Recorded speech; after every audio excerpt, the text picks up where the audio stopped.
ಯಶಸ್ಸಿನ ರಹಸ್ಯ. ಒಮ್ಮೆ ಒಬ್ಬ ವ್ಯಕ್ತಿ ಮಹಾನ್ ತತ್ವಜ್ಞಾನಿ ಸಾಕ್ರೆಟಿಸ್ ಬಳಿ ಬಂದು ಯಶಸ್ಸಿನ ರಹಸ್ಯವೇನು ಅಂತ ಪ್ರಶ್ನೆಯನ್ನ ಕೇಳ್ತಾನೆ. ಸಾಕ್ರೆಟಿಸ್ ಆಗ ಉತ್ತರವನ್ನ ನೀಡೋದಿಲ್ಲ. ನಾಳೆ ನದಿ ಬಳಿಗೆ ಬಾ ಅಂತ ಹೇಳಿ ಕಳಿಸ್ತಾರೆ. ಮರುದಿನ ಆ ವ್ಯಕ್ತಿ ನದಿ ಬಳಿ ಬರ್ತಾನೆ. ಆಗ ಸಾಕ್ರೆಟಿಸ್ ನದಿಯ ಆಳವನ್ನ ಅಳ್ಕೊಂಡ್ ಬಾ ಅಂತ ಆ ವ್ಯಕ್ತಿಯನ್ನ ನೀರಿನೊಳಗೆ ಕಳಿಸ್ತಾರೆ. ವ್ಯಕ್ತಿ ನದಿಯಲ್ಲಿ ಮುಂದೆ ಹೋಗ್ತಾ ಇರ್ತಾನೆ. ಆತನ ಮೂಗಿನವರೆಗೆ ನೀರು ಬರುತ್ತೆ. ಹಿಂದಿನಿಂದ ಬಂದ ಸಾಕ್ರೆಟಿಸ್ ಆತನ ಮುಖವನ್ನ ನೀರಿನಲ್ಲಿ ಮುಳುಗಿಸ್ತಾರೆ. ವ್ಯಕ್ತಿ ಹೊರಗೆ ಬರೋಕೆ ಒದ್ದಾಡ್ತಾ ಇರ್ತಾನೆ. ಕೈಗಳನ್ನ ಅಲ್ಲಾಡಿಸ್ತಾ ಇರ್ತಾನೆ. ಚಡಪಡಿಕೆ ಜಾಸ್ತಿ ಆಗತ್ತೆ.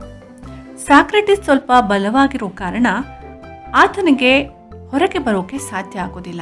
ಸ್ವಲ್ಪ ಸಮಯದ ನಂತರ ಸಾಕ್ರೆಟಿಸ್ ಆ ವ್ಯಕ್ತಿಯ ಮುಖವನ್ನ ಎತ್ತುತ್ತಾರೆ.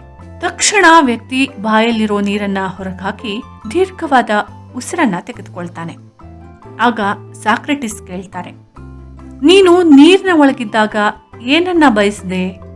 ಆ ವ್ಯಕ್ತಿ ಹೇಳ್ತಾನೆ, ಆದಷ್ಟು ಬೇಗ ಹೊರಗೆ ಬರಬೇಕು, ಉಸಿರಾಡಬೇಕು ಅಂತ ನನಗೆ ಅನಿಸ್ತಾ ಇತ್ತು. ಸಾಕ್ರೆಟಿಸ್ ಹೇಳ್ತಾರೆ, ಇದು ನಿನ್ನ ಪ್ರಶ್ನೆಗೆ ಉತ್ತರ.